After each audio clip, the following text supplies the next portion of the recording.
Një akt i rrallë guximi u dëshmua një ditë më parë nga efektivët e policisë së Shkodrës, të cilët falë reagimit të tyre të menjëhershëm arriton të shpëtojnë jetën e një gruaje 59 vjeçare, e cila tentoi t'i jepte fund jetës në ujërat e lumit Buna. Erijan Senko dhe Francesco Hoxha, dy të rinj në radhët e policisë së shtetit në Shkodër, u përballën me një situatë ku çdo sekond ishte vendimtar.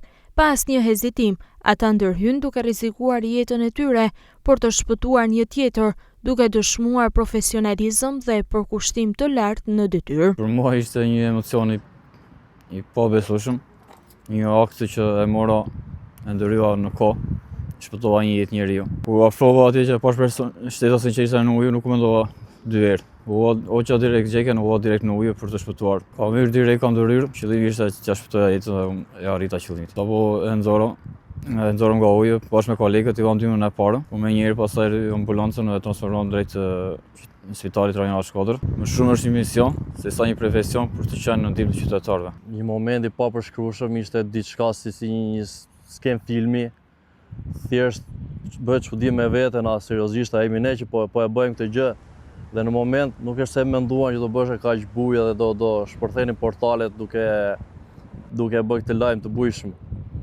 Thjesht kjo është misioni që kemi si punonjës policie për shpëtimin, për të jemi sa më afër qytetarëve në ndihmë të tyre dhe për të qëndruar pranë.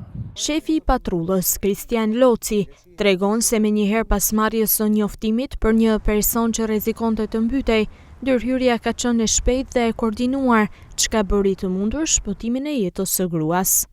Kena marrë njoftimin nga salla operative ku në vendin e quajtur Dajlan një person po mbytej në lumin Buna. Menjëherë kena organizu punën dhe në nis dy patrulla drejt vendngjarjes. Patrulla por që kena mbrit, domethënë kena kontaktu me qytetarin i cili kishte ballë telefonatën, edhe na ka thonë që personi është por në vendin e quajtur Dajlan. Kam nis patrullën tjetër në anën tjetër të ujës Bunës. Është bë konstatimi i shtetases 59 vjeçare, e cila ndodhej në ujë. Menjëherë kolegu im Erijan Senko është hedhur në ujë për të bërë shpëtimin e kësaj shtetases. Kena bërë mujtën në nxjerrjen nga bregu në afërsi të rrugës edhe menjëherë i kena dhënë ndihmën e parë. Në fillim kjo shtetase ishte e pavetëdijshme, menjëherë pas dhënies ndihmës së parë kjo shtetase u përmend. Në përfundim, Francesco Hoxha ka dhe një mesazh për të gjithë qytetarët, veçanërisht në një kohë kur efektiv policie kanë mbetur të lënduar gjatë protestave të fundit të opozitës. Bëhet thirrje qytetarëve dhe ne anash jemi edhe jemi thjesht në krye detyrës tonë, thjesht po bëjmë detyrën tonë dhe jo të jemi në dëm të qytetarëve.